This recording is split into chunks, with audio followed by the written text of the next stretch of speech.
Lainthau Sanami Paibumo Achachata Punamaki Mapu Ibiriba Nahana Kangda Bangamdaba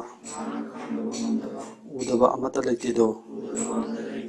Nasi Highway Koro Nongza Asida Kaisu Kangjadraba Tolaba Nasa Oiba Ikoina Nahaki Kuyakada Kurumjari Nahakti Ngakpi Sindibagi Mapuni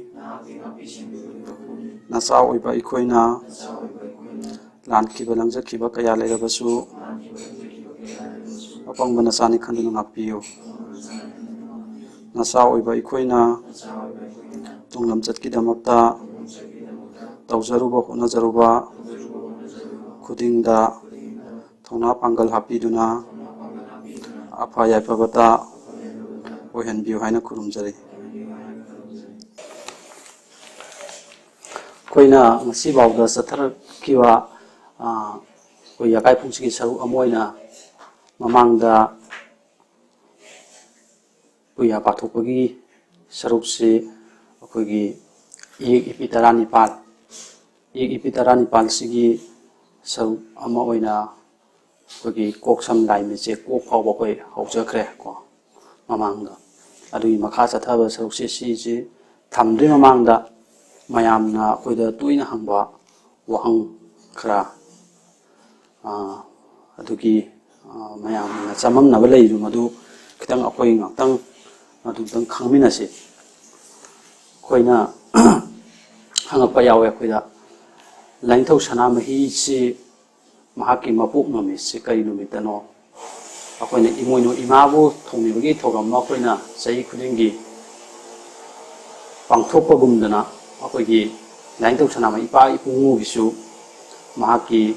Mapuk Numilagiri Madugi Mapuk Mon Pangtopo in a Toxi Haina Wahang Adum Basalism Hangalapuja Adu Masigi se Tasian Hagadi Lainthau Sanama Ipa Mose Mahaki Pokiba Numit Haiba Adumba Akat Nabanumise Late Haina Sumaina Hugi Akang Ahe Wajasingna Tapire Kaidam Tule Tribano Habasini Konoji Kangminaba Mama Totaripsi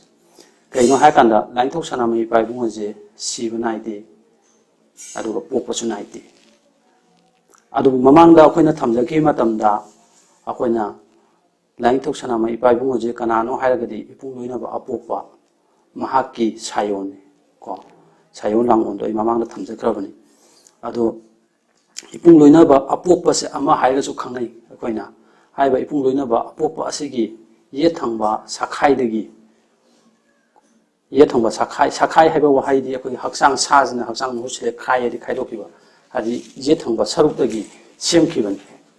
Adugal Hajiki Ama Haina Kangai Ipung Loinaba Apopa Sigi Oitangba Sakai Degina Kanas Saki Hakanda Salayan Silabi Imase Sisaki Adumaina Sakra Matunda Mapugi Laipau Kanano Sida Mapu Hagad Ipung Loinaba Apopa Siliko Ado Ipung Loinaba Apopa Mahaki Laipau Oina Mahana Haiki Salayan Sida Basta Aina Nahaki Nasa Oina Lejage Haidana Leige Haidana Haiki Adugi Matuk Ina Akogi Puya Sida Yauri Kai Haikanda Numit Humigi Angang Nawa Oina if Saipu a Pu Manu the later me, Masidam, Takona Sanam Hiko, Vegana, when Haiki the later. Madugi Sanam Hiko, the Sigi, Burton Tonga, Mam Lake, you know, the Sanam Hiko, even Mahaki, Wanto Carino, have the Tonga Tonga, Mam Lake, Tonga Tonga, Pokum Kayama Pangi. A repocum the one day, Laki and Nico, Aduna Carina, Carambano Habido, Madu Nepti out there for you, Mammy Chicatuna Kangsi, or Mamma Kangata, that we do 8 to 1, Adum. Explanation on a sent on the tax again. Lainthau Sanamahi Sanamahi Hamti Sanaba Mahi Haven Hai Ozama Tapibada Hadi Sanamahi Hai the Kayakanda Muva say Market Sada Nauda say Ipa and have the Imaga Ipaga and Ipulga Sam Madu the Sanagino Madu Sangiva Mahido Maduni Sanamahi has a Sanam Sangiva Mahi Adu Sanamahi Go. Asumana Hai ꯑꯗꯨꯒ ꯑꯇꯣꯞꯄ ꯚꯔꯖꯟꯁꯤꯡꯗ ꯑꯃꯨꯛꯁꯨ ꯍꯥꯏꯕꯁꯨ ꯁꯅꯥꯁꯦ goal ꯑꯣꯏꯅ ꯃꯍꯨꯠ ꯁꯤꯟꯕ ꯑꯩꯈꯣꯏ ꯃꯤꯇꯩꯂꯣꯟꯗ ꯁꯅꯥꯁꯦ goal ꯍꯥꯏꯕꯁꯦ ꯑꯩꯈꯣꯏ ꯃꯤꯇꯩꯂꯣꯟꯗ ꯁꯅꯥ ꯍꯥꯏꯗꯦ ꯍꯥꯏꯕꯅꯆꯤꯡꯕ ꯁꯨꯝꯕ ꯃꯌꯥꯝ ꯂꯩꯌꯦꯕꯀꯣ ꯑꯗꯨꯅ ꯃꯔꯝ ꯑꯣꯏꯔꯒ ꯁꯅꯥ ꯃꯆꯨ ꯃꯥꯜꯂꯦ ꯍꯥꯏꯗꯨꯅ ꯁꯅꯥꯃꯍꯤ ꯀꯧꯕꯅꯤ ꯍꯥꯏꯕ ꯇꯣꯉꯥꯟ ꯚꯔꯖꯟꯁꯨ ꯂꯩꯌꯦꯕ ꯑꯗꯨꯅ ꯁꯨꯝꯕ ꯃꯌꯥꯝꯁꯦ ꯃꯌꯥꯝꯅ ꯂꯥꯛꯑ ꯃꯇꯨꯡꯗ ꯋꯥꯟ ꯗꯦ ꯐꯥꯏꯅꯦꯂꯥꯏꯁ ꯇꯧꯔ ꯃꯇꯨꯡꯗ ꯁꯤꯃ ꯌꯥꯅꯔꯦ ꯍꯥꯏꯔ ꯀꯥꯟꯗ ꯌꯦꯠꯅꯕꯗꯣ ꯃꯗꯨꯒꯤ ꯅꯨꯃꯤꯠꯇꯨꯗ ꯑꯣꯏꯁꯅꯨ ꯌꯦꯠꯅꯕꯗꯨ ꯂꯣꯏꯕ ꯑꯣꯏꯁꯅꯨ ꯑꯗꯨꯒ ꯑꯀꯛꯅꯕ ꯂꯥꯛꯄ ꯑꯣꯏꯁꯅꯨ ꯑꯗꯨꯐꯥꯎꯒꯤ ꯃꯇꯝꯗ ꯌꯧꯗ꯭ꯔꯤ ꯐꯥꯎꯗꯤ ꯑꯩꯈꯣꯏ ꯁꯅꯥꯃꯍꯤ ꯍꯥꯏꯔꯒ ꯈꯪꯅꯔꯤꯕ ꯏꯄꯥ ꯏꯄꯨꯗ ꯀꯔꯝꯕ ꯃꯈꯜ ꯁꯅꯥꯃꯍꯤꯅꯣ ꯈꯪꯗꯕ ꯇꯥꯔꯁꯨ ꯃꯃꯤꯡꯁꯤꯗ ꯈꯪꯉꯒ ꯃꯁꯤꯗ ꯑꯣꯏꯅ ꯂꯩꯁꯤ ꯑꯗꯩ ꯑꯅꯤꯁꯨꯕꯗ ꯑꯩꯅ ꯁꯦꯡꯗꯣꯛꯆꯅꯤꯡꯕ ꯑꯃꯅ ꯃꯩꯇꯩ ꯍꯥꯏꯕ ꯑꯃ ꯌꯦꯠꯅꯕ ꯑꯃ ꯂꯩꯔꯦ ꯍꯥꯏꯔꯤꯕ ꯃꯩꯇꯩꯁꯦ ꯑꯩꯈꯣꯏꯅ ꯃꯤꯇꯩ ꯍꯥꯏꯕꯅ ꯆꯨꯝꯃꯤ ꯑꯗꯩ ꯀꯅꯥꯒꯨꯝꯕꯅ ꯃꯩꯇꯩ ꯍꯥꯏꯕꯅ ꯆꯨꯝꯃꯤ ꯍꯥꯏ ꯑꯗꯣ ꯑꯅꯤꯁꯤ ꯈꯛꯇꯅꯤ ꯑꯍꯨꯝ ꯁꯨꯗ꯭ꯔꯦꯀꯣ ꯂꯥꯏꯕꯛ ꯐꯕ ꯍꯥꯏꯒꯗ꯭ꯔꯥ ꯑꯍꯨꯝ ꯁꯨꯗ꯭ꯔꯤꯁꯦ ꯐꯔꯕꯅꯤ ꯑꯅꯤ ꯈꯛꯇꯪ ꯉꯥꯏꯁꯦ ꯑꯗꯣ ꯑꯅꯤꯁꯦ ꯁꯤꯁꯨ ꯋꯥꯟ ꯗꯦ ꯅꯣꯡꯃ ꯂꯥꯛꯈꯤꯒꯅꯦꯕ ꯃꯌꯥꯝ ꯌꯥꯅꯔ ꯃꯇꯨꯡꯗ ꯀꯔꯝꯕꯅ ꯑꯣꯏꯕꯅꯣ ꯍꯥꯏꯕꯗꯣ ꯑꯗꯨꯒꯤ ꯃꯇꯝꯗꯣ ꯂꯥꯛꯇ꯭ꯔꯤꯐꯥꯎꯗꯤ ꯑꯗꯨꯒꯤꯗꯃꯛꯇꯁꯨ ꯑꯩꯈꯣꯏ ꯑꯗꯨꯝ ꯆꯤꯟꯅ ꯍꯥꯏꯖꯕ ꯇꯥꯔꯒꯁꯨ ꯑꯩꯈꯣꯏ ꯁꯣꯏꯈꯤꯕ ꯌꯥꯎꯔꯁꯨ ꯃꯩꯇꯩ ꯈꯛꯇ ꯍꯥꯏꯕ ꯇꯥꯔꯒꯁꯨ ꯀꯔꯤꯒꯨꯝꯕ ꯃꯇꯝꯗ ꯃꯩꯇꯩ ꯍꯥꯏꯔꯒꯁꯨ ꯏꯕ ꯃꯇꯝꯗꯗꯤ ꯁꯣꯏꯗꯅꯃꯛꯀꯤ ꯑꯩꯈꯣꯏ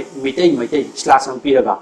ꯃꯩꯇꯩ ꯑꯃꯗꯤ ꯃꯩꯇꯩ ꯁꯨꯃꯥꯏꯅ ꯏꯁꯦ ꯅꯠꯇꯕ ꯇꯥꯔꯒꯗꯤ ꯑꯩꯈꯣꯏꯅ ꯃꯩꯇꯩ ꯈꯛꯇ ꯆꯠꯄ ꯃꯇꯝꯗ ꯃꯌꯥꯝꯅ ꯁꯥꯎꯅꯕ ꯃꯥꯗꯤ ꯃꯩꯇꯩ ꯈꯛꯇ ꯈꯟꯕ ꯃꯤꯅꯤ ꯑꯗ ꯃꯩꯇꯩ ꯀꯔꯝꯕꯅ ꯆꯨꯝꯃꯤ ꯂꯥꯜꯂꯤꯅꯣꯁꯨ ꯍꯧꯖꯤꯛ ꯌꯥꯅꯗꯣꯏ ꯃꯤꯀꯨꯞꯁꯤꯗ ꯃꯥꯅ ꯃꯩꯇꯩ ꯈꯛꯇ ꯍꯥꯏꯕꯁꯤ ꯌꯥꯅꯤꯡꯗꯦ ꯍꯥꯏꯕꯅꯆꯤꯡꯕ ꯀꯌꯥ ꯑꯃꯁꯨ ꯊꯣꯛꯂꯛꯑꯦ ꯑꯗꯨꯅ ꯃꯔꯝ ꯑꯣꯏꯔꯒ ꯏꯕꯗꯗꯤ ꯌꯥꯝꯗ꯭ꯔꯕꯗ ꯑꯩꯈꯣꯏ ꯃꯩꯇꯩ ꯁꯨꯃꯥꯏꯅ ꯏꯔꯒ ꯆꯠꯃꯤꯟꯅꯁꯦ ꯑꯗꯨꯒ ꯃꯇꯝꯗꯣ ꯂꯥꯛꯇ꯭ꯔꯤꯐꯥꯎꯗꯤ ꯑꯗꯨꯅ ꯉꯁꯥꯏꯒꯤ ꯑꯩꯅ ꯂꯥꯛꯆꯅꯤꯡꯉꯤꯕꯁꯦ ꯂꯥꯏꯅꯤꯡꯊꯧ ꯁꯅꯥꯃꯍꯤ ꯏꯄꯥ ꯏꯕꯨꯡꯉꯣꯁꯦ ꯄꯣꯛꯄ ꯁꯤꯕ ꯅꯥꯏꯕ ꯅꯠꯇꯦ ꯍꯥꯏꯕꯁꯦ ꯁꯤꯗꯅꯤ ꯑꯗꯨꯅ ꯉꯁꯥꯏꯒꯤ ꯁꯂꯥꯏꯔꯦꯟ ꯁꯤꯗꯕꯁꯤ ꯗ ꯉꯁꯥꯏꯒꯤ ꯏꯄꯨꯡ ꯂꯣꯏꯅꯕ ꯑꯄꯣꯛꯄ ꯑꯃ ꯍꯥꯏꯕꯁꯤꯅ ꯃꯍꯥꯛꯀꯤ ꯃꯆꯥ ꯑꯣꯏꯅ ꯂꯩꯒꯦ ꯍꯥꯏꯕꯒꯤ ꯃꯇꯨꯡ ꯏꯟꯅ ꯄꯨꯌꯥꯁꯦ ꯌꯥꯎꯕ ꯃꯇꯝꯗ ꯅꯨꯃꯤꯠ ꯍꯨꯝꯅꯤꯒꯤ ꯑꯉꯥꯡ ꯅꯋꯥ ꯑꯣꯏꯅ ꯂꯩꯔꯝꯒꯦ ꯍꯥꯏꯗꯅ ꯊꯦꯡꯅꯈꯤ ꯍꯥꯏ ꯑꯗꯣ ꯁꯤꯗ ꯅꯨꯃꯤꯠ ꯍꯨꯝꯅꯤ ꯍꯥꯏꯕꯁꯦ ꯃꯁꯤ ꯋꯥꯍꯟꯊꯣꯛ ꯅꯨꯡꯒꯤ ꯋꯥꯍꯟꯊꯣꯛ ꯌꯥꯝ ꯐꯖꯅ ꯂꯩꯔꯝꯃꯦ ꯅꯨꯃꯤꯠ ꯍꯨꯝꯅꯤ ꯍꯥꯏꯁꯦ 3 daysꯄꯨ ꯅꯠꯇꯦꯕ ꯇꯣꯉꯥꯟꯕ ꯗꯦ ꯅꯨꯃꯤꯠ ꯇꯣꯉꯥꯟꯕ ꯑꯍꯨꯝ ꯅꯠꯇꯦꯕ ꯁꯤ ꯂꯩꯔꯝꯃꯤꯁꯦ ꯀꯩꯅꯣ ꯍꯥꯏꯔꯒꯗꯤ ꯄꯣꯛꯄꯅꯦ ꯍꯤꯡꯕꯅꯦ ꯁꯤꯕꯅꯦ ꯑꯗꯨꯒ ꯑꯗꯨꯒꯤ ꯍꯨꯝꯅꯤ ꯑꯣꯏꯕ ꯑꯉꯥꯡ ꯅꯋꯥ ꯑꯣꯏꯅ ꯂꯩꯔꯝꯒꯦ ꯍꯥꯏꯕꯅꯦ ꯀꯩꯅꯣ ꯍꯥꯏꯔꯀꯥꯟꯗ ꯄꯣꯛꯄꯁꯨ ꯁꯤꯕꯁꯨ ꯅꯥꯏꯗꯕ ꯀꯣ ꯑꯗꯨꯒꯨꯝꯕ ꯄꯣꯛꯄꯁꯨ ꯅꯥꯏꯕ ꯁꯤꯕꯁꯨ ꯅꯥꯏꯕ ꯑꯗꯨꯒ ꯍꯤꯡꯕꯁꯨ ꯅꯥꯏꯕ ꯑꯗꯨꯒꯨꯝꯕ ꯃꯤꯑꯣꯏꯕ ꯁꯦꯡꯅ ꯍꯥꯏꯔꯀꯥꯟꯗ ꯑꯩꯈꯣꯏꯅ ꯀꯅꯥꯅꯣ ꯍꯥꯏꯔꯀꯥꯟꯗ ꯑꯩꯈꯣꯏꯒꯤ ꯀꯣꯟꯆꯤꯟ ꯇꯨꯊꯕ ꯄꯥꯈꯪꯕ ꯍꯥꯏꯁꯦ ꯑꯍꯥꯟꯕ ꯁꯦꯝꯈꯤꯕꯅꯤ ꯍꯥꯏꯕꯁꯦ ꯃꯌꯥꯝ ꯂꯣꯏ ꯈꯪꯅꯔꯦꯀꯣ ꯍꯥꯏꯕ ꯃꯍꯥꯛ ꯑꯁꯦ ꯁꯦꯝꯅꯕꯒꯤꯗꯃꯛꯇ ꯐꯥꯎꯔꯛꯈꯤꯕ ꯑꯗꯨꯒꯨꯝꯕ ꯂꯥꯏꯅꯤꯡꯊꯧ ꯁꯅꯥꯃꯍꯤ ꯏꯄꯥ ꯏꯕꯨꯡꯉꯣꯅꯤ ꯍꯥꯏꯗꯅ ꯂꯧꯅꯩꯌꯦꯕ ꯑꯗꯨꯅ ꯃꯔꯝ ꯑꯣꯏꯔꯒ ꯉꯁꯥꯏꯒꯤ ꯂꯥꯏꯅꯤꯡꯊꯧ ꯁꯅꯥꯃꯍꯤ ꯏꯄꯥ ꯏꯕꯨꯡꯉꯣꯁꯦ ꯅꯨꯃꯤꯠ ꯍꯨꯝꯅꯤꯁꯦ ꯀꯩꯅꯣ ꯍꯥꯏꯗꯤ ꯄꯣꯛꯄ ꯍꯤꯡꯕ ꯁꯤꯕ ꯑꯗꯨꯒ ꯅꯥꯏꯕ ꯍꯥꯏꯕꯁꯤꯅꯤꯀꯣ ꯑꯗ ꯁꯨꯃꯥꯏꯅ ꯁꯤ ꯂꯥꯛꯑ ꯃꯇꯨꯡꯗ ꯌꯥꯝꯅ ꯐꯖꯕ ꯑꯃꯅ ꯉꯁꯥꯏꯒꯤ ꯂꯥꯏꯅꯤꯡꯊꯧ ꯁꯅꯥꯃꯍꯤꯁꯤ ꯑꯩꯈꯣꯏ ꯀꯃꯥꯏꯅ ꯇꯧꯀꯥꯟꯗ ꯑꯩꯈꯣꯏꯒꯤ ꯇꯥꯏꯕꯪ ꯃꯥꯂꯦꯝꯁꯤ ꯀꯅꯥꯅ ꯁꯦꯝꯃꯤ ꯍꯥꯏꯕ ꯃꯇꯝꯗ ꯏꯄꯨꯡ ꯂꯣꯏꯅꯕ ꯑꯄꯣꯛꯄꯅ ꯃꯍꯥꯛꯀꯤ ꯅꯨꯡꯄꯨꯡ ꯋꯥꯈꯟꯗꯒꯤ ꯏꯍꯥꯟ ꯍꯥꯟꯕ ꯍꯧꯗꯣꯛꯄ ꯃꯇꯝꯗ ꯑꯩꯈꯣꯏꯒꯤ ꯃꯤꯁꯦꯝꯂꯣꯟ ꯅꯣꯡꯁꯦꯝꯂꯣꯟ ꯍꯥꯏꯕ ꯑꯩꯈꯣꯏ ꯍꯧꯖꯤꯛ ꯀꯩꯅꯣ ꯇꯧꯔꯤꯕ ꯁꯔꯨꯛꯁꯦ ꯁꯤꯁꯤꯗ ꯍꯥꯏꯈ꯭ꯔꯕꯅꯤ ꯏꯄꯨꯡ ꯂꯣꯏꯅꯕ ꯑꯄꯣꯛꯄꯒꯤ ꯃꯍꯥꯛꯀꯤ ꯅꯨꯡꯄꯨꯡ ꯋꯥꯈꯟꯗꯒꯤ ꯊꯣꯛꯂꯛꯄ ꯃꯥꯒꯤ ꯅꯨꯡꯄꯨꯡ ꯋꯥꯈꯟꯗ ꯈꯜꯂꯤꯕ ꯄꯣꯠꯇꯣ ꯃꯗꯨ ꯊꯕꯛ ꯑꯣꯏꯅ ꯑꯣꯟꯊꯣꯔꯛꯄꯗꯅꯦꯕ ꯑꯩꯈꯣꯏꯒꯤ ꯃꯥꯂꯦꯝꯒ ꯁꯦꯝꯈ꯭ꯔꯤꯕꯁꯦ ꯃꯩ ꯏꯁꯤꯡ ꯅꯨꯡꯁꯤꯠꯀꯅ ꯊꯣꯛꯈ꯭ꯔꯤꯕ ꯄꯨꯝꯅꯃꯛ ꯑꯁꯦ ꯁꯤꯅꯤꯀꯣ ꯉꯁꯥꯏ ꯁꯥꯏꯟꯁ ꯔꯣꯝꯗ ꯄꯨꯁꯜꯂꯒꯗꯤ ꯉꯁꯥꯏ ꯌꯨꯅꯤꯚꯔꯁ ꯀ꯭रिꯌꯦꯁꯟ ꯊꯤꯑꯣꯔꯤꯁꯦ ꯁꯤ ꯂꯥꯛꯑꯕꯅꯦꯕ ꯑꯗꯨꯅ ꯃꯥꯒꯤ ꯋꯥꯈꯟꯗꯒꯤ ꯊꯣꯛꯈꯤꯕꯅꯦꯕꯀꯣ ꯁꯨꯃꯥꯏꯅ ꯂꯩꯔꯤꯕ ꯃꯇꯝ ꯑꯗꯨꯗꯗꯤ ꯑꯩꯈꯣꯏꯒꯤ ꯉꯁꯤ ꯃꯥꯅ ꯄꯣꯛꯄꯒꯤ ꯅꯨꯃꯤꯠ ꯑꯃ ꯂꯩ ꯍꯥꯏꯕ ꯇꯥꯔꯗꯤ ꯀꯃꯥꯏꯅ ꯂꯩ ꯀꯥꯟꯗ ꯅꯣꯡꯃꯥꯏꯖꯤꯡ ꯅꯨꯃꯤꯠ ꯅꯤꯡꯊꯧꯀꯥꯕ ꯂꯩꯕꯥꯛꯄꯣꯛꯄ ꯌꯨꯝꯖꯩ ꯁꯒꯣꯜꯁꯦꯜ ꯏꯔꯥꯏ ꯊꯥꯡꯖ ꯍꯥꯏꯗꯅ ꯁꯨꯃꯥꯏꯅ ꯂꯩꯔꯝꯒꯅꯦꯕ ꯑꯃꯗꯤ ꯊꯥꯗ ꯍꯥꯏꯔꯒꯅ ꯁꯖꯤꯕꯨ ꯀꯥꯂꯦꯟ ꯏꯉꯥ ꯏꯉꯦꯟ ꯊꯧꯋꯥꯜ ꯂꯥꯡꯕꯟ ꯃꯦꯔꯥ ꯍꯤꯌꯡꯒꯩ ꯄꯣꯏꯅꯨ ꯋꯥꯛꯆꯤꯡ ꯐꯥꯏꯔꯦꯟ ꯂꯝꯇꯥ ꯁꯨꯃꯥꯏꯅ ꯂꯩꯕꯒꯨꯝꯗꯅ ꯍꯥꯏꯕ ꯅꯨꯃꯤꯠꯁꯤꯗꯤ ꯃꯇꯝꯗꯣ ꯂꯩꯇꯦꯕ ꯀꯔꯤꯒꯤꯗꯃꯛꯇ ꯂꯩꯇ꯭ꯔꯤꯅꯣ ꯍꯥꯏꯔꯒꯗꯤ ꯑꯩꯈꯣꯏꯅ ꯉꯁꯤ ꯈꯪꯉꯦ ꯅꯣꯡꯃꯥꯏꯖꯤꯡ ꯅꯤꯡꯊꯧꯀꯥꯕꯁꯦ ꯀꯔꯝꯍꯥꯏꯅ ꯊꯣꯟꯈꯤꯒꯦ ꯍꯥꯏꯕꯁꯤ ꯃꯌꯥꯝ ꯈꯪꯅꯔꯝꯕꯅꯦꯕꯀꯣ ꯑꯗꯨꯒꯤꯗꯤ ꯍꯌꯦꯡ ꯇꯣꯉꯥꯟꯕ ꯑꯗꯨꯒꯤ ꯃꯇꯥꯡ ꯂꯥꯛꯀꯥꯟꯗ ꯑꯩ ꯁꯟꯗꯣꯛꯅ ꯇꯥꯛꯆꯔꯒꯦ ꯍꯥꯏꯕꯗꯤ ꯉꯁꯤ ꯀꯣꯛꯁꯪ ꯀꯩꯅꯣꯒꯤꯁꯤ ꯃꯇꯥꯡ ꯂꯥꯛꯇꯣꯔꯕꯅꯤ ꯑꯗꯨ ꯉꯁꯥꯏꯒꯤ ꯅꯣꯡꯃꯥꯏꯖꯤꯡ ꯅꯤꯡꯊꯧꯀꯥꯕ ꯍꯥꯏꯕꯁꯤꯗꯤ ꯀꯣꯟꯅ ꯊꯪꯗ ꯂꯥꯛꯄꯅꯦꯕ ꯑꯩꯈꯣꯏ ꯕꯥꯔꯨꯅꯤ ꯆꯤꯡꯗꯒ ꯀꯥꯔꯀꯥꯟꯗꯒ ꯊꯣꯟꯈꯤ ꯍꯥꯏꯕ ꯀꯣ ꯑꯗꯩ ꯂꯩꯕꯥꯛ ꯀꯃꯥꯏꯅ ꯄꯣꯛꯂꯛꯏ ꯂꯩꯕꯥꯛ ꯄꯣꯛꯄ ꯍꯥꯏꯁꯦ ꯂꯩꯕꯥꯛ ꯁꯦꯝꯕ ꯍꯧꯈꯤꯕ ꯄꯣꯛꯂꯛꯄꯗꯨꯅꯦꯕ ꯑꯗꯨꯃꯥꯏꯅ ꯇꯧꯗꯅ ꯍꯥꯏꯔꯤꯕ ꯑꯗꯨꯗꯤ ꯀꯣꯟꯅ ꯊꯪꯗ ꯂꯥꯛꯄ ꯃꯇꯝꯅꯦꯕꯀꯣ ꯀꯣꯟꯅ ꯊꯪꯗ ꯈꯥꯏꯔꯛꯈꯤꯕ ꯃꯇꯝ ꯑꯗꯨꯒꯤ ꯃꯃꯥꯡꯗ ꯂꯩꯇ꯭ꯔꯤꯉꯩ ꯃꯃꯥꯡꯗꯅꯦꯕ ꯉꯁꯥꯏ ꯂꯥꯏꯅꯤꯡꯊꯧ ꯁꯅꯥꯃꯍꯤ ꯏꯄꯥ ꯏꯕꯨꯡꯉꯣꯁꯤ ꯂꯩꯔꯝꯃꯤꯁꯦ ꯑꯗꯨ ꯑꯣꯏꯇꯥꯔꯗꯤ ꯃꯇꯝꯗꯨ ꯅꯨꯃꯤꯠꯇꯨ ꯈꯥꯏꯅꯗ꯭ꯔꯤꯉꯩ ꯃꯇꯝꯗ ꯂꯩꯈꯤꯕ ꯃꯤꯁꯛ ꯑꯣꯏꯗꯤ ꯃꯥ ꯄꯣꯛꯄꯒꯤ ꯃꯇꯝ ꯂꯩꯇꯦ ꯁꯤꯅꯦ ꯂꯦꯞꯅꯗꯦ ꯍꯥꯏꯕ ꯑꯗꯨꯅ ꯉꯁꯤ ꯑꯩꯈꯣꯏꯅ ꯂꯥꯏꯅꯤꯡꯊꯧ ꯁꯅꯥꯃꯍꯤ ꯏꯄꯥ ꯏꯕꯨꯡꯉꯣꯒꯤ ꯃꯄꯣꯛꯀꯨꯝꯕ ꯅꯨꯃꯤꯠ ꯑꯃꯇꯪ ꯄꯥꯡꯊꯣꯛꯁꯦꯅ ꯍꯥꯏꯕ ꯇꯥꯔꯒꯗꯤ ꯃꯍꯥꯛꯁꯤ ꯄꯣꯛꯄ ꯅꯥꯏꯗꯕ ꯁꯤꯕ ꯅꯥꯏꯗꯕ ꯑꯗꯨꯒꯨꯝꯕ ꯂꯥꯏꯒꯤ ꯃꯄꯣꯛꯅꯤ ꯍꯥꯏꯕꯗꯨꯅꯤ ꯑꯩꯈꯣꯏꯅ ꯍꯥꯏꯅꯔꯤꯁꯦ ꯉꯁꯥꯏꯒꯤ ꯑꯇꯣꯞꯄ ꯔꯤꯂꯤꯖꯟꯒ ꯌꯦꯡꯅꯕ ꯃꯇꯝꯗ ꯖꯤꯁꯁ ꯈ꯭ꯔꯥꯏꯁ ꯄꯣꯛꯑꯦ ꯍꯥꯏ ꯀꯣ ꯑꯗꯨꯗꯨꯅ ꯃꯥꯒꯤ ꯄꯣꯛꯈꯤꯕ ꯅꯨꯃꯤꯠ ꯑꯃꯗꯤ ꯃꯥꯅ ꯁꯤꯈꯤꯕ ꯅꯨꯃꯤꯠ ꯍꯥꯏꯗꯅ ꯑꯗꯨꯃꯥꯏꯅ ꯃꯥꯒꯤ ꯈꯥꯏꯗꯣꯛꯇꯨꯅ ꯉꯁꯤꯐꯥꯎ ꯃꯣꯏ ꯂꯥꯠꯅꯔꯤ ꯑꯗꯨꯃꯥꯏꯅ ꯇꯧꯗꯅ ꯍꯤꯟꯗꯨ ꯂꯣꯔꯗ ꯁ꯭ꯔꯤ ꯀ꯭ꯔꯤꯁꯅꯁꯦ ꯃꯍꯥꯛꯁꯦ ꯃꯥꯒꯤ ꯄꯣꯛꯄꯒꯤ ꯅꯨꯃꯤꯠ ꯑꯃꯗꯤ ꯁꯤꯕ ꯅꯨꯃꯤꯠ ꯂꯥꯠꯅꯩꯌꯦꯕ ꯑꯗꯨꯅ ꯁꯤꯗꯅ ꯌꯦꯡꯅꯔꯤꯁꯤ ꯁꯤꯗꯅ ꯑꯩꯈꯣꯏ ꯐꯖꯔꯛꯏꯁꯦ ꯃꯤꯒ ꯀꯩꯒꯨꯝꯕ ꯃꯤꯅ ꯋꯥꯍꯪ ꯄꯥꯎꯈꯨꯝ ꯇꯧꯔꯛꯄ ꯃꯇꯝꯗ ꯃꯗꯨꯒꯤ ꯑꯩꯈꯣꯏꯅ ꯄꯥꯎꯈꯨꯝꯅ ꯄꯤꯕ ꯇꯥꯔꯒꯗꯤ ꯑꯗꯨꯝ ꯑꯩꯈꯣꯏꯁꯨ ꯌꯥꯝ ꯃꯇꯤꯛ ꯆꯥꯕ ꯌꯦꯠꯅꯅꯤꯡꯉꯥꯏ ꯑꯣꯏꯗꯕ ꯄꯣꯠ ꯑꯃ ꯂꯩ ꯍꯥꯏꯕꯁꯦ ꯃꯌꯥꯝ ꯀꯥꯎꯕꯤꯔꯣꯏꯗꯕꯅꯤ ꯃꯇꯥꯡꯁꯤꯗ ꯍꯥꯏꯕꯗꯤ ꯄꯣꯛꯄ ꯁꯤꯕ ꯅꯥꯏꯗꯕ ꯑꯩꯈꯣꯏꯒꯤꯗꯤ ꯑꯗꯨꯒꯨꯝꯕ ꯃꯄꯨ ꯑꯃ ꯂꯩ ꯑꯇꯣꯞꯄ ꯔꯤꯂꯤꯖꯟ ꯅꯣꯏꯒꯤꯗꯤ ꯁꯨꯃꯥꯏꯅ ꯄꯣꯛꯄ ꯁꯤꯕ ꯅꯥꯏ ꯑꯗꯨꯅ ꯀꯔꯝꯕ ꯃꯄꯨꯅꯣ ꯍꯦꯜꯂꯤꯅꯣ ꯀꯔꯝꯕ ꯃꯄꯨꯅ ꯍꯦꯟꯕꯅꯣ ꯀꯔꯝꯕ ꯃꯄꯨꯅ ꯋꯥꯡꯉꯤꯕꯅꯣ ꯍꯥꯏꯕꯅꯆꯤꯡꯕ ꯀꯩꯒꯤꯅꯣ ꯑꯩꯅ ꯁꯤ ꯄꯨꯊꯣꯛꯆꯔꯤꯁꯦ ꯍꯥꯏꯖꯕ ꯇꯥꯔꯒꯗꯤ ꯃꯥꯂꯦꯝꯁꯤꯗ ꯃꯥꯒꯤ ꯑꯥꯏꯗꯦꯟꯇꯤꯇꯤ ꯑꯗꯨꯝ ꯇꯥꯛꯏꯁꯦ ꯀꯩꯅꯣ ꯍꯥꯏꯀꯥꯟꯗ ꯑꯩꯒꯤ ꯂꯥꯏꯅꯤꯡꯗꯨꯗ ꯍꯦꯜꯂꯦ ꯉꯁꯤꯕꯨ ꯂꯣꯏ ꯆꯠꯅꯕ ꯉꯥꯛꯇꯅꯦꯕ ꯍꯤꯟꯗꯨꯅ ꯍꯥꯏ ꯍꯤꯟꯗꯨ ꯃꯍꯥꯛꯀꯤ ꯁꯥꯁꯇ꯭ꯔ ꯌꯥꯎꯔꯤꯕ ꯕꯦꯗ ꯁꯥꯁꯇ꯭ꯔ ꯌꯥꯎꯔꯤꯕ ꯄꯨꯝꯅꯃꯛꯁꯤꯅ ꯃꯗꯨꯗ ꯌꯥꯎꯔꯝꯃꯤꯕꯗꯨꯅ ꯚꯒꯕꯠ ꯒꯤꯇꯥꯗ ꯌꯥꯎꯔꯤꯕ ꯄꯨꯝꯅꯃꯛꯁꯤꯅ ꯄꯨꯝꯅꯃꯛꯇꯒꯤ ꯄꯨꯡꯍꯦꯟ ꯍꯦꯜꯂꯦ ꯂꯥꯏꯅꯤꯡ ꯄꯨꯝꯅꯃꯛꯇꯒꯤ ꯑꯇꯣꯞꯄ ꯔꯤꯂꯤꯖꯟꯗꯒꯤ ꯄꯨꯡꯋꯥꯡ ꯋꯥꯡꯉꯦ ꯍꯥꯏꯅ ꯂꯧꯅꯔꯤꯅꯦꯕ ꯑꯗꯨꯃꯥꯏꯅ ꯉꯁꯤꯁꯨ ꯈ꯭ꯔꯤꯁꯇꯤꯌꯟ ꯃꯤꯁꯅꯔꯤꯁ ꯈ꯭ꯔꯤꯁꯇꯤꯌꯟ ꯆꯠꯄ ꯏꯆꯤꯟ ꯏꯅꯥꯎꯁꯤꯡꯒꯤ ꯃꯔꯛꯇ ꯈ꯭ꯔꯤꯁꯇꯤꯌꯟ ꯃꯤꯁꯅꯔꯤꯁ ꯍꯥꯏꯅ ꯀꯦꯊꯣꯂꯤꯛꯀꯤ ꯀꯥꯡꯕꯨꯁꯤꯡ ꯑꯁꯤꯅ ꯈ꯭ꯔꯤꯁꯇꯤꯌꯟꯕꯨ ꯑꯇꯣꯞꯄ ꯂꯥꯏꯅꯤꯡ ꯆꯠꯄ ꯃꯤꯉꯩꯗ ꯃꯣꯏꯒꯤ ꯂꯥꯏꯅꯤꯡꯗꯣ ꯈ꯭ꯔꯤꯁꯇꯤꯌꯟ ꯆꯠꯍꯟꯅꯕ ꯍꯣꯠꯅꯩ ꯀꯩꯒꯤꯅꯣ ꯍꯥꯏꯀꯥꯟꯗ ꯃꯣꯏꯁꯨ ꯃꯣꯏꯗꯨꯅ ꯍꯦꯜꯂꯦꯅ ꯆꯠꯆꯗꯣꯏꯅꯦꯕ ꯑꯗꯨ ꯑꯣꯏꯇꯥꯔꯗꯤ ꯑꯩꯈꯣꯏꯅ ꯁꯤꯗ ꯍꯥꯏꯔꯛꯀꯗꯣꯏꯁꯦ ꯃꯣꯏꯕꯨ ꯑꯩꯈꯣꯏꯅ ꯊꯑꯣꯏ ꯎꯁꯤꯠꯂꯨꯗꯕꯒꯤ ꯋꯥ ꯅꯠꯇꯦ ꯃꯈꯣꯏꯁꯨ ꯃꯈꯣꯏꯒꯤ ꯂꯥꯏꯅꯤꯡꯗꯨ ꯆꯠꯆꯁꯅꯨ ꯑꯩꯈꯣꯏꯁꯨ ꯑꯩꯈꯣꯏꯒꯤ ꯂꯥꯏꯅꯤꯡ ꯆꯠꯁꯤ ꯇꯧꯕꯇꯕꯨ ꯃꯈꯣꯏꯒꯤ ꯑꯋꯥꯡ ꯑꯅꯦꯝ ꯌꯦꯡꯅꯕ ꯃꯇꯝꯗꯗꯤ ꯃꯗꯨ ꯃꯣꯏꯅ ꯍꯦꯟꯅꯤ ꯍꯥꯏ ꯑꯩꯈꯣꯏꯁꯨ ꯑꯩꯈꯣꯏꯅ ꯍꯦꯟꯅꯤ ꯍꯥꯏꯔꯛꯀꯅꯤ ꯑꯗꯣ ꯑꯩꯈꯣꯏꯅ ꯃꯁꯤꯗ ꯍꯦꯜꯂꯤꯁꯤ ꯀꯔꯤꯅꯣ ꯍꯥꯏꯕꯗꯨꯗꯤ ꯑꯩꯈꯣꯏ ꯈꯪꯃꯤꯟꯅꯕ ꯃꯊꯧ ꯇꯥꯏ ꯃꯣꯏꯒꯤꯗꯤ ꯄꯣꯛꯄ ꯁꯤꯕ ꯅꯥꯏ ꯑꯗꯨ ꯑꯩꯈꯣꯏꯒꯤꯗꯤ ꯂꯥꯏꯅꯤꯡꯊꯧ ꯁꯅꯥꯃꯍꯤ ꯏꯄꯥ ꯏꯕꯨꯡꯉꯣꯗꯤ ꯄꯣꯛꯄ ꯁꯤꯕ ꯅꯥꯏꯗꯦ ꯃꯔꯝ ꯑꯗꯨꯅ ꯑꯩꯈꯣꯏꯒꯤ ꯃꯍꯥꯛꯀꯤ ꯇꯣꯉꯥꯟꯕ ꯅꯨꯃꯤꯠ ꯑꯃ ꯃꯄꯣꯛꯀꯨꯝꯕ ꯄꯥꯡꯊꯣꯛꯅꯗꯦ ꯀꯣ ꯁꯤꯝꯇꯪ ꯃꯌꯥꯝꯗ ꯊꯝꯖꯒꯦ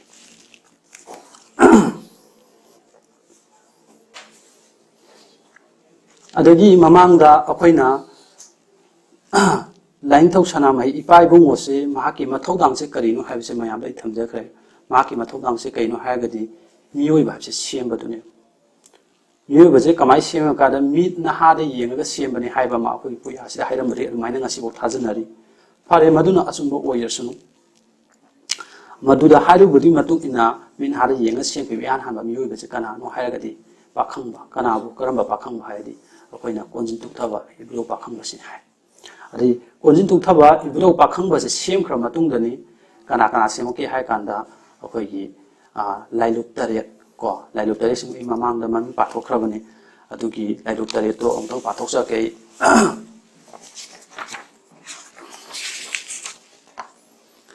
ꯍꯨꯏꯃꯨ ꯂꯩ ꯄꯨꯛꯁꯤ ꯈꯣꯝꯄꯤ ꯀꯣ ꯑꯍꯥꯟꯕ ꯁꯤꯖꯦꯃ ꯑꯗꯒꯤ ꯍꯨꯏꯃꯨ ꯂꯩꯃ ꯑꯗꯒꯤ ꯂꯣꯏꯈꯨꯝꯕꯤ ꯃꯋꯥꯏ ꯊꯣꯡꯉꯥꯂꯦꯟꯕꯤ ꯂꯥꯏꯌꯦꯛ ꯄꯤꯊꯦꯠ ꯎꯂꯨꯝ ꯈꯥꯎꯆꯥꯎ ꯂꯣꯛꯄꯤ ꯂꯩꯊꯦꯝ ꯂꯥꯂꯤ ꯂꯩꯊꯦꯝ ꯇꯥꯂꯤ ꯍꯥꯏꯕꯀꯣ ꯑꯗꯒꯤ ꯅꯣꯡꯍꯥꯏꯅꯨ ꯂꯤꯂꯤ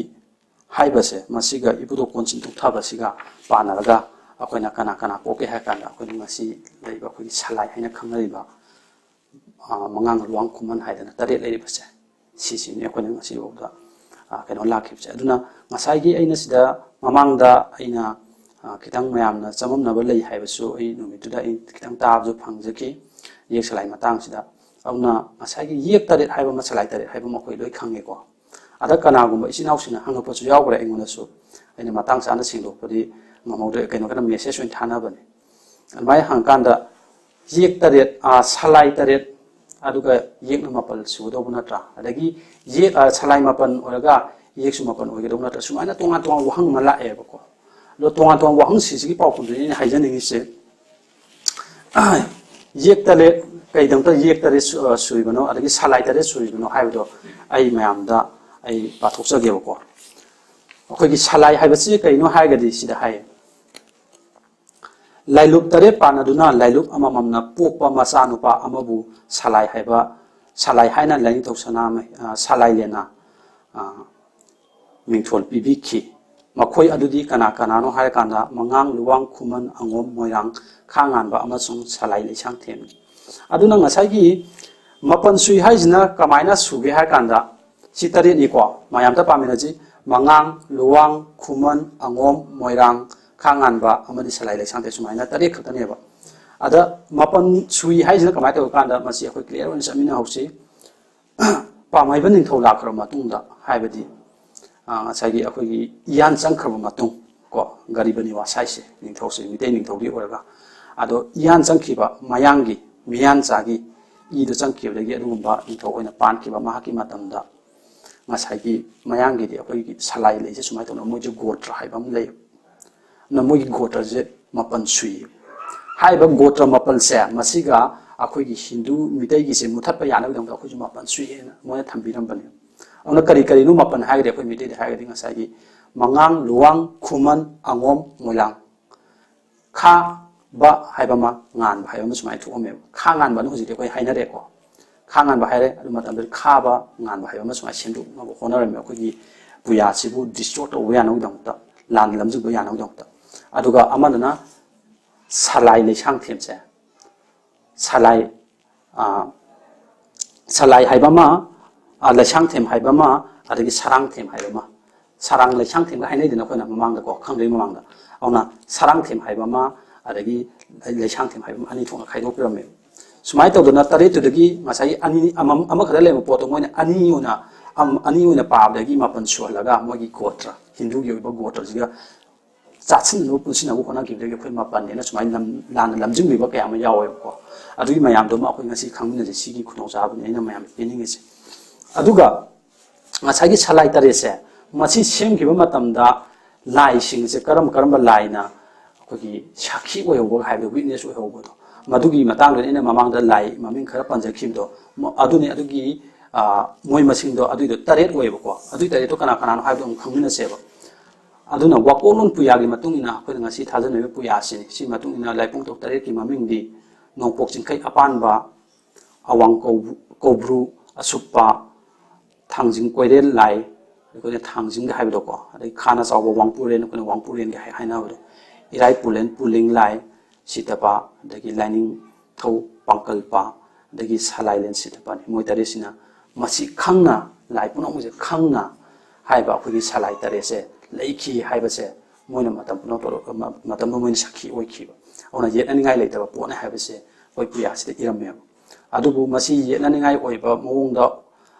ꯊꯣꯛꯂꯛꯏꯁꯤꯅ ꯉꯁꯥꯏꯒꯤ ꯒꯣꯇ꯭ꯔꯗꯨꯒ ꯍꯤꯟꯗꯨꯒ ꯄꯥꯝꯍꯩꯕ ꯃꯇꯝꯗꯒꯤ ꯑꯣꯟꯊꯣꯛꯈꯤꯕꯅꯤ ꯍꯥꯏꯕꯁꯤ ꯃꯌꯥꯝꯀꯣ ꯑꯗꯨꯒꯤ ꯃꯃꯥꯡꯗꯗꯤ 3 ꯈꯛꯇ ꯂꯩꯔꯝꯃꯤ ꯑꯁꯦꯡꯕꯁꯦ 3ꯅꯤ ꯑꯗꯨ ꯈꯪꯕꯤꯌꯨ ꯁꯤꯅꯤ ꯃꯌꯥꯝꯗ ꯑꯩꯅ ꯊꯝꯖꯅꯤꯡꯉꯤꯁꯦꯀꯣ ꯁꯂꯥꯏ 3ꯅꯤ ꯍꯥꯏꯕꯗꯣ ꯑꯗꯨꯒ ꯑꯩꯈꯣꯏꯒꯤ ꯁꯨꯃꯥꯏꯅ ꯍꯥꯏ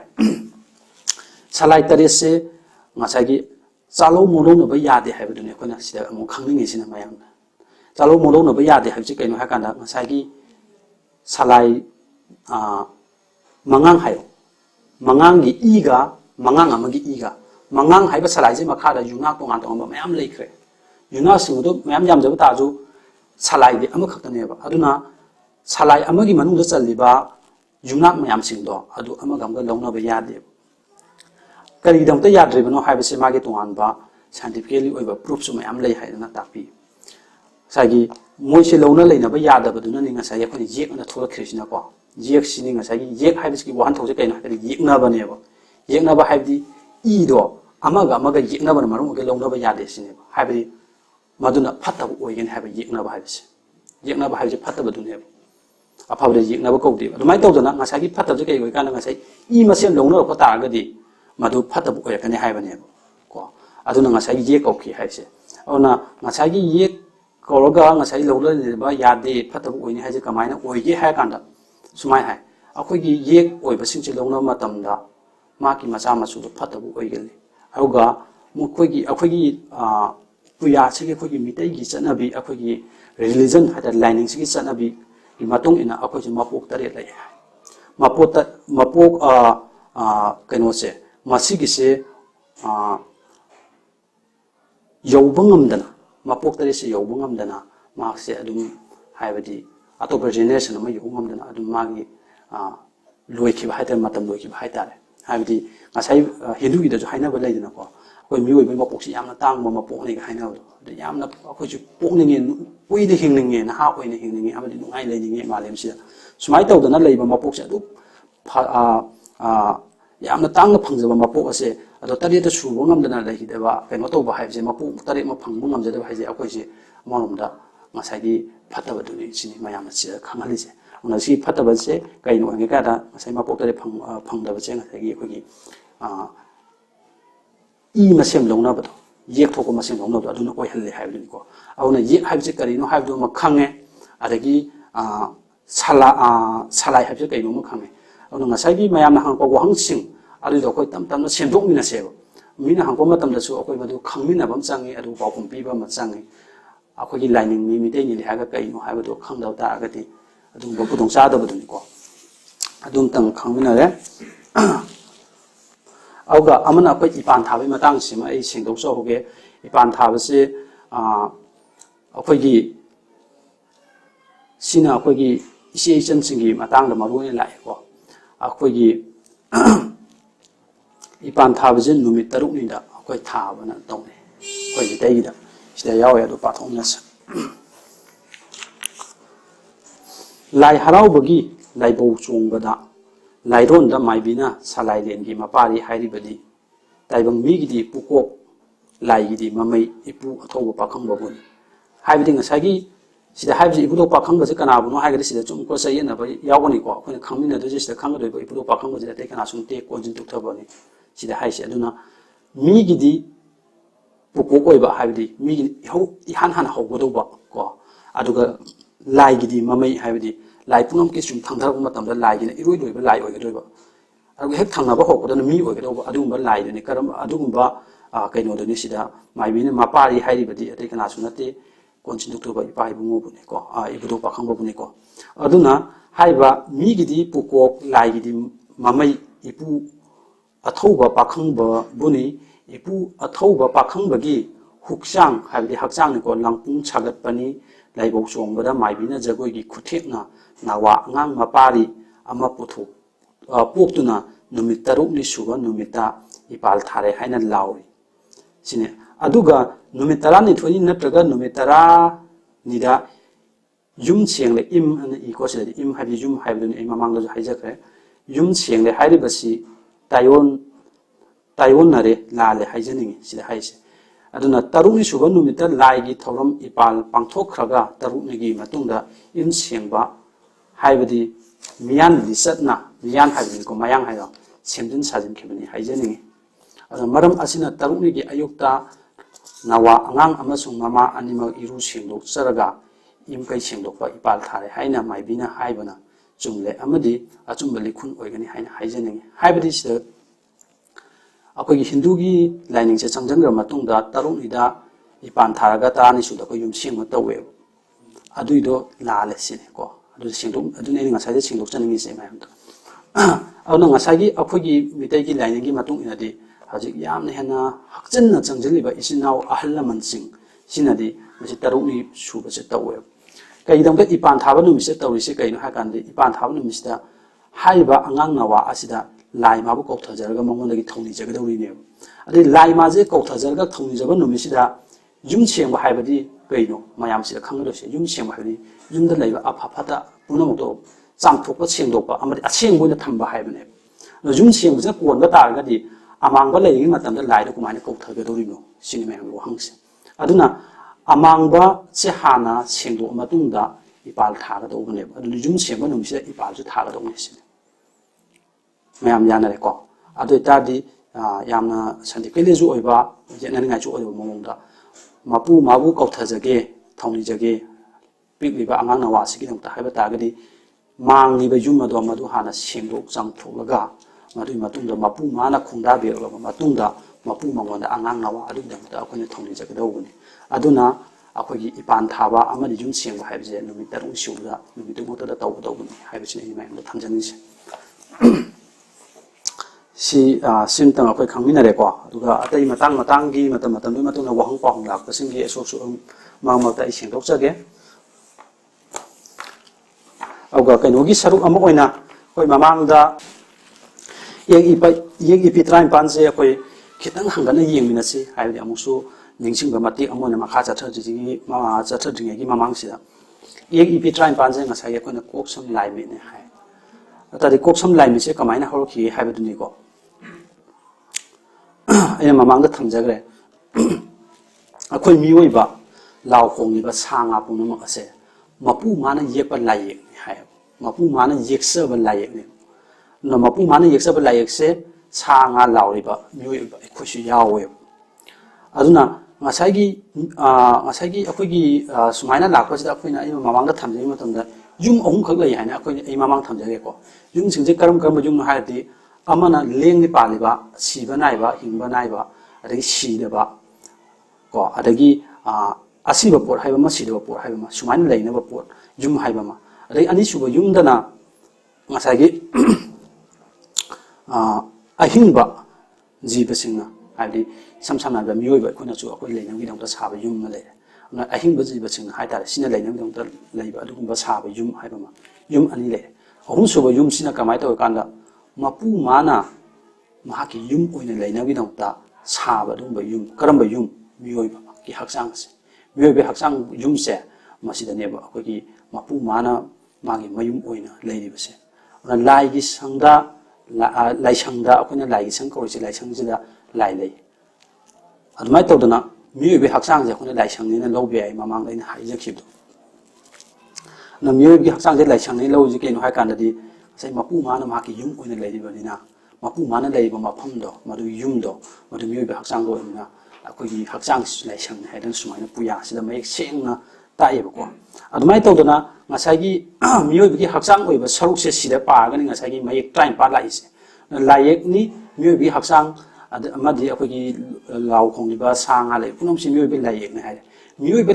layek asigi saruk mo oi ba mioi be haksang asida lai gi laiming tarani pa ne ngasai gi kuna kok sam laiming hai dan ngasi atia ko lai kri ba se hai ba train pan asi laiming ni asigi laiming sing asina maramga mioi be haksang ama sagat pa mapung phan badu oi ki ko adugi laiming tarani pan adugi saruk da akoi mamang da ko na sakre kok se kari no hai je akoi khang na kre ko mamang da ana kok yek pagi magi lei tareka mathana kok ki saruk wakhan gi saruk ko dagi makha gi lucin gi saruk adagi yet oida chingiba khai matai ani duna nakong ni aruga marakta leiba ani duna mid ni aruga phain ama chingiba duna diagonal oida chingiba duna akoi gi naton ni habdo sumai to duna si matang gi takmina kre aruga kok sing se tongan mong da khoina wan tho han ni ko kok se khoina konching ga kauri ba se kari no ga na khoina mamang da mayam nei na su le kam ne do mayam khang ri khang man khale ning jing da ta ga su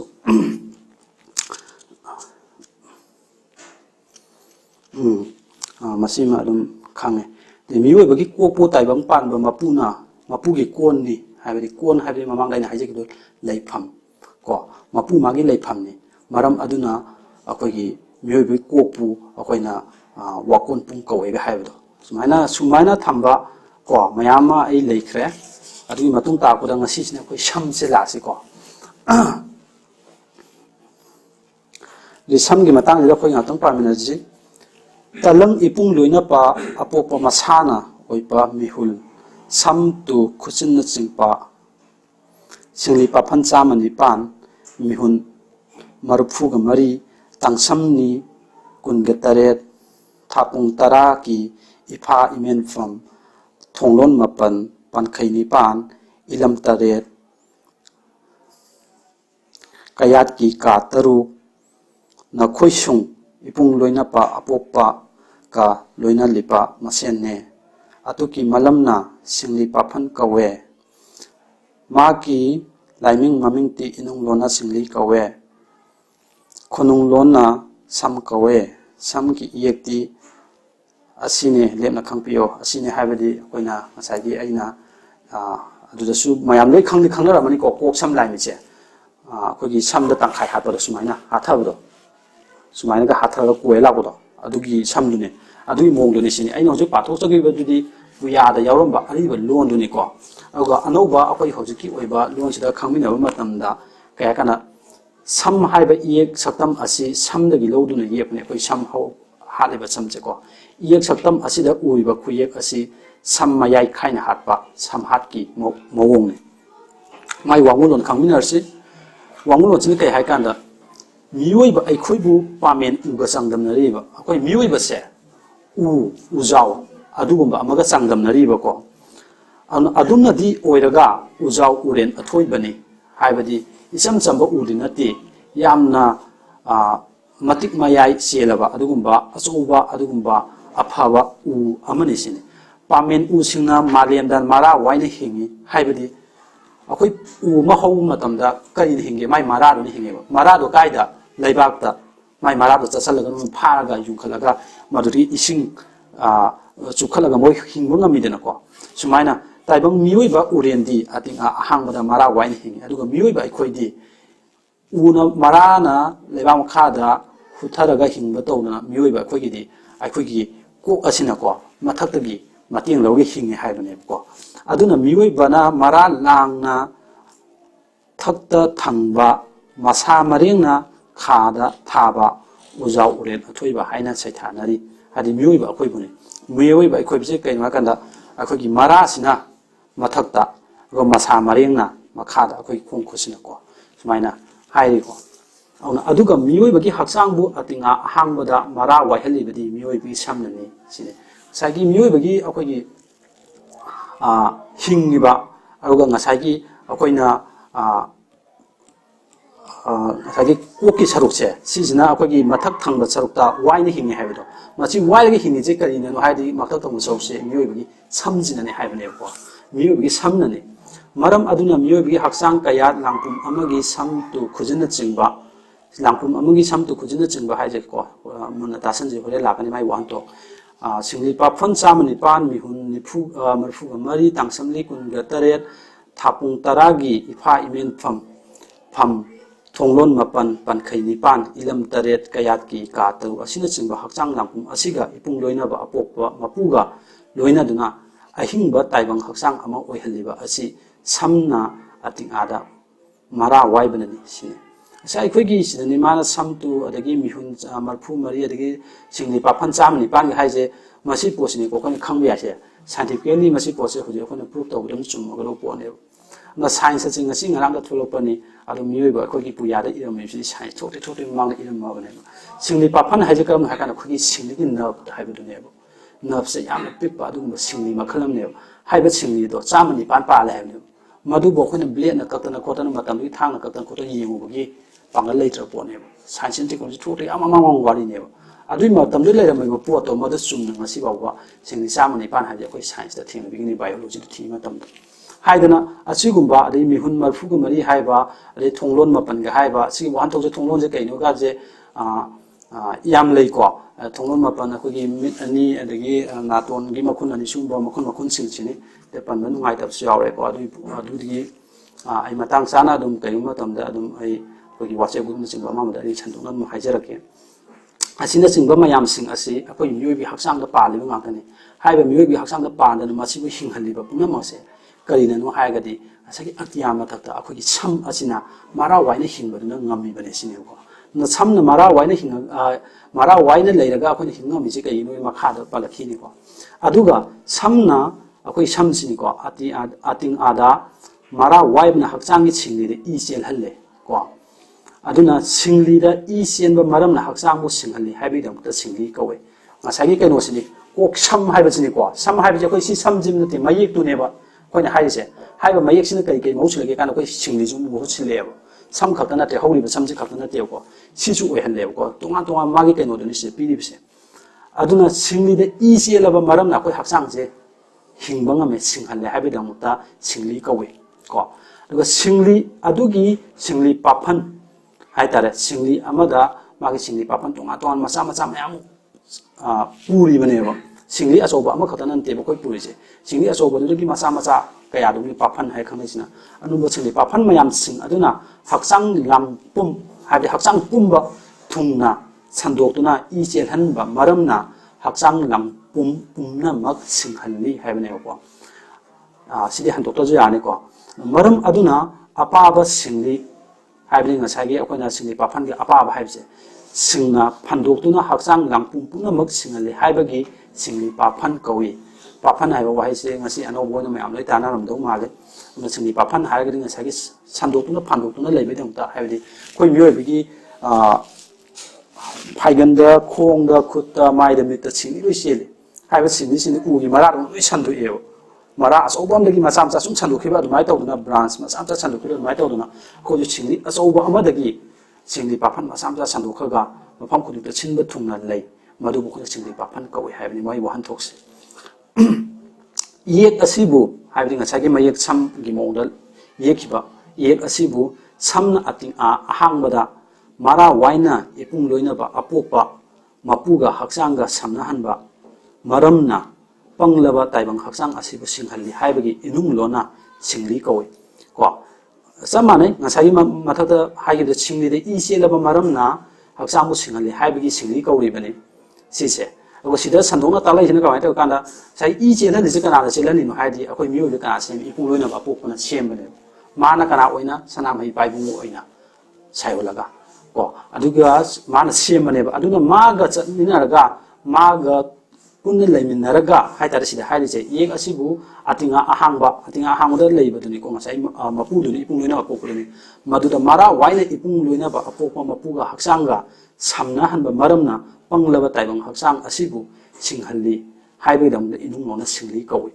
ꯑꯗꯨꯒ ꯁꯝꯅ ꯑꯩꯈꯣꯏꯒꯤ ꯍꯧꯔꯤꯕ ꯁꯝ ꯑꯁꯤꯅ ꯇꯂꯪ ꯏꯄꯨꯡ ꯂꯣꯏꯅꯕ ꯑꯄꯣꯛꯄ ꯃꯄꯨꯒ ꯍꯛꯆꯥꯡꯒ ꯁꯝꯅꯗꯨꯅ ꯇꯥꯏꯕꯪ ꯄꯨꯟꯁꯤ ꯍꯤꯡꯍꯜꯂꯤ ꯀꯣ ꯍꯤꯡꯍꯜꯂꯤ ꯍꯥꯏꯕꯒꯤ ꯈꯨꯅꯨꯡ ꯂꯣꯟꯅ ꯁꯝ ꯑꯃꯨꯛ ꯀꯧꯋꯦ ꯀꯣ ꯁꯝ ꯍꯥꯏꯕ ꯑꯃ ꯁꯤꯡꯂꯤ ꯍꯥꯏꯕ ꯑꯃ ꯁꯤꯡꯂꯤ ꯄꯥꯐꯟ ꯍꯥꯏꯕ ꯑꯃ ꯁꯨꯃꯥꯏꯅ ꯀꯣ ꯑꯩꯈꯣꯏꯒꯤ ꯀꯩꯅꯣꯁꯤꯗ ꯌꯥꯎꯋꯦꯀꯣ ꯉꯁꯤꯒꯤ ꯁꯝ ꯍꯥꯏꯕ ꯃꯌꯦꯛ ꯑꯁꯤꯒꯤ ꯁꯔꯨꯛꯇ ꯑꯗꯨꯅ ꯑꯃꯅ ꯇꯂꯪ ꯏꯄꯨꯡ ꯂꯣꯏꯅꯕ ꯑꯄꯣꯛꯄ ꯃꯄꯨꯒ ꯍꯛꯆꯥꯡꯒ ꯑꯅꯤꯃꯛꯄꯨ ꯁꯝꯅꯅ ꯑꯇꯤꯡꯉꯥꯗ ꯃꯔꯥ ꯋꯥꯏꯗꯨꯅ ꯇꯨꯁꯤꯟꯅꯍꯜꯂꯤ ꯍꯥꯏꯕꯒꯤ ꯇꯨ ꯍꯥꯏꯅꯁꯨ ꯀꯧꯏ ꯉꯁꯥꯏ ꯑꯩꯅ ꯍꯥꯏꯖꯈꯤꯕꯗꯣ ꯂꯥꯡꯄꯨꯝ ꯑꯃꯒꯤ ꯁꯝ ꯇꯨ ꯈꯨꯖꯤꯟꯅ ꯆꯤꯡꯕ ꯀꯥꯏꯅ ꯍꯥꯏꯕꯗꯣ ꯁꯝ ꯍꯥꯏꯕꯅ ꯀꯩꯅꯣ ꯇꯨ ꯍꯥꯏꯕꯅ ꯇꯨ ꯍꯥꯏꯕꯅ ꯀꯩꯅꯣ ꯍꯥꯏꯕꯁꯦ ꯑꯗꯨꯏꯗꯨꯅꯤ ꯁꯤꯗ ꯇꯨ ꯍꯥꯏꯔꯤꯕꯁꯦ ꯑꯗꯨꯅ ꯁꯤꯗ ꯍꯥꯏꯔꯤꯕ ꯇꯨ ꯍꯥꯏꯕꯒꯤ ꯃꯔꯝꯁꯤ나 ꯇꯂꯪ ꯏꯄꯨꯡ ꯂꯣꯏꯅꯕ ꯑꯄꯣꯛꯄ ꯃꯄꯨꯒ ꯍꯛꯆꯥꯡꯒ ꯑꯅꯤꯃꯛꯄꯨ ꯁꯝꯅꯅ ꯑꯇꯤꯡꯉꯥꯗ ꯃꯔꯥ ꯋꯥꯏꯗꯨꯅ ꯇꯨꯁꯤꯟꯅꯍꯜꯂꯤ ꯍꯥꯏꯕꯗꯤ ꯄꯨꯟꯅ ꯂꯩꯃꯤꯟꯅꯍꯜꯂꯤ ꯍꯥꯏꯕꯗꯨꯅꯤ ꯍꯥꯏꯕꯒꯤꯗꯃꯛꯇ ꯇꯨ ꯍꯥꯏꯅ ꯀꯧꯋꯦꯕ ꯑꯗꯨ ꯑꯣꯏꯇꯥꯔꯗꯤ ꯑꯩꯈꯣꯏꯒꯤ ꯁꯝꯁꯤꯅ ꯑꯣꯏꯕꯁꯦ ꯁꯝ ꯑꯣꯏꯔꯦ ꯁꯝ ꯍꯥꯏꯕ ꯂꯥꯏꯌꯦꯛꯁꯤꯅ ꯃꯍꯨꯠ ꯁꯤꯜꯂꯤꯁꯦ ꯁꯤꯝꯕꯣꯂꯤꯛ ꯇꯧꯔꯤꯁꯦ ꯁꯤꯝꯕꯣꯂꯥꯏꯖ ꯇꯧꯔꯤꯁꯦ ꯇꯨ ꯍꯥꯏꯕ ꯑꯃ ꯁꯝ ꯍꯥꯏꯕ ꯑꯃ ꯁꯤꯡꯂꯤ ꯄꯥꯐꯟ ꯍꯥꯏꯕ ꯁꯨꯃꯥꯏꯅ ꯇꯣꯉꯥꯟ ꯇꯣꯉꯥꯟꯕ ꯃꯑꯣꯡꯗ ꯃꯥꯅ ꯁꯛ ꯇꯥꯛꯏꯀꯣ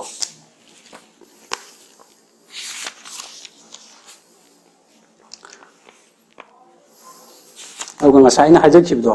ꯉꯁꯥꯏꯒꯤ ꯂꯥꯡꯄꯨꯝ ꯑꯃꯒꯤ ꯁꯝ ꯇꯨ ꯈꯨꯖꯤꯟꯅ ꯆꯤꯡꯕ ꯁꯤꯡꯂꯤ ꯄꯥꯐꯟ 109 ꯂꯩ ꯑꯗꯨ ꯂꯩ ꯀꯥꯟꯅ ꯍꯥꯏꯕ ꯃꯌꯥꯝꯁꯤꯗꯤ ꯑꯩ ꯑꯗꯨꯝ ꯀꯩꯅꯣꯗ ꯑꯩ ꯁꯟꯗꯣꯛꯅ ꯍꯥꯏꯖꯔꯛꯀꯦ ꯑꯗꯨꯒ ꯁꯝꯁꯤ ꯈꯪꯈ꯭ꯔ ꯃꯇꯨꯡꯗ ꯃꯁꯤ ꯀꯣꯛ ꯁꯝ ꯍꯥꯏꯁꯦ ꯑꯩꯈꯣꯏ ꯉꯁꯥꯏ ꯀꯣꯛ ꯃꯊꯛꯇ ꯍꯧꯔꯤꯕꯁꯤꯅꯤꯀꯣ ꯑꯗꯨꯒ ꯀꯣꯛꯀꯤ ꯑꯩꯈꯣꯏꯒꯤ ꯃꯤꯑꯣꯏꯕꯒꯤ ꯍꯛꯆꯥꯡꯒꯤ ꯀꯔꯝꯕ ꯁꯔꯨꯛꯇ ꯃꯄꯨꯅ ꯂꯩ ꯍꯥꯏꯕ ꯃꯇꯝꯗ ꯉꯁꯥꯏꯒꯤ ꯑꯍꯥꯟꯕꯗ ꯑꯩ ꯍꯥꯏꯖꯩꯗꯣ ꯀꯣꯟ ꯍꯥꯏꯕꯗꯤ ꯂꯩꯐꯝ ꯑꯗꯨꯅ ꯉꯁꯥꯏꯒꯤ ꯀꯔꯝꯕ ꯀꯣꯟꯅꯣ ꯍꯥꯏ ꯀꯥꯟꯗꯗꯤ ꯑꯩꯈꯣꯏ ꯀꯣꯛꯁꯤꯗꯅꯤ ꯍꯥꯏꯌꯦꯕ ꯃꯀꯣꯛ ꯏꯍꯥꯟ ꯍꯥꯟꯕ ꯑꯩꯈꯣꯏ ꯀꯣꯛꯀꯤ ꯅꯩꯅꯈꯤꯕ ꯁꯔꯨꯛꯇꯣ ꯑꯩꯈꯣꯏꯅ ꯍꯥꯏꯕꯗꯣꯀꯣ ꯑꯗꯨꯅ ꯀꯣꯛꯀꯤ ꯁꯔꯨꯛꯁꯤꯗ ꯃꯄꯨ ꯃꯥꯅ ꯂꯩ ꯍꯥꯏꯕꯗꯨꯅꯤꯀꯣ ꯑꯗꯨꯅ ꯀꯣꯛ ꯁꯝꯁꯦ ꯈꯪꯉꯦ ꯁꯝꯁꯦ ꯀꯔꯤꯅꯣ ꯍꯥꯏꯕꯁꯦ ꯑꯩꯈꯣꯏ ꯈꯪꯉꯦꯀꯣ ꯁꯝꯁꯤ ꯂꯣꯏꯈ꯭ꯔ ꯃꯇꯨꯡꯗ ꯂꯥꯏ ꯍꯥꯏꯕꯁꯤꯒ ꯉꯁꯤꯒꯤ ꯂꯧꯊꯃꯤꯟꯅꯁꯤ ꯂꯥꯏ ꯍꯥꯏꯕꯁꯤꯒꯤ ꯁꯔꯨꯛꯇ ꯁꯨꯃꯥꯏꯅ ꯑꯩꯈꯣꯏꯒꯤ ꯑꯔꯤꯕ ꯄꯨꯌꯥꯁꯦ ꯏꯔꯝꯃꯤ ꯇꯥꯏꯕꯪ ꯄꯥꯜꯄ ꯃꯄꯨ ꯁꯤꯇꯞꯄꯅ ꯈꯪ ꯇꯞꯄꯄꯨ ꯈꯪꯍꯜꯂꯦ ꯂꯥꯏꯒꯤ ꯂꯥꯏ ꯑꯂꯨꯞꯄꯅ ꯈꯨꯅ ꯍꯥꯟꯅ ꯂꯩꯂꯦ ꯍꯥꯏꯕꯒꯤ ꯂꯥꯏꯂꯣꯠꯄꯁꯨꯡ ꯀꯧꯋꯦ ꯃꯥꯒꯤ ꯂꯥꯏꯃꯤꯡ ꯃꯃꯤꯡꯇꯤ ꯏꯅꯨꯡ ꯂꯣꯟꯅ ꯂꯥꯏ ꯀꯧꯋꯦ ꯈꯨꯅꯨꯡꯂꯣꯟ ꯈꯣꯟꯊꯣꯛ ꯏꯋꯥꯏ ꯏꯅꯤꯟꯅ ꯂꯥꯏꯄꯛ ꯀꯧꯋꯦ ꯂꯥꯏꯒꯤ ꯂꯥꯏꯌꯦꯛ ꯌꯦꯛꯇꯤ ꯑꯁꯤꯅꯦ ꯈꯪꯕꯤꯌꯣ ꯍꯥꯏꯕꯗꯤ ꯃꯁꯤ ꯍꯤꯟꯗꯤꯗ ꯑꯣꯏꯔꯒꯅ ꯂꯥꯏꯁꯦ ꯀꯩꯅꯣꯒꯤ ꯃꯑꯣꯡꯗ ꯏꯕꯗꯨꯅꯤ ꯑꯩꯈꯣꯏ ꯇꯣ ꯍꯥꯏꯇꯥꯔꯦ ꯇꯥꯒꯤ ꯃꯑꯣꯡꯗ ꯏꯕꯗꯨꯅꯤ ꯃꯌꯥꯝ ꯎꯗꯤ ꯎꯔꯝꯒꯗ꯭ꯔꯥ ꯈꯪꯗꯦ ꯁꯤꯗ ꯌꯥꯎꯔꯤꯁꯤꯅꯤꯀꯣ ꯂꯥꯏꯁꯦ ꯎꯗ꯭ꯔꯦ ꯕꯣꯠꯇ ꯅꯩꯊꯣꯛꯁꯤꯔ ꯀꯣ ꯑꯩꯗꯤ ꯁꯝꯁꯨ ꯎꯔꯝꯃꯣꯏꯗ꯭ꯔꯅ ꯈꯪꯉꯦ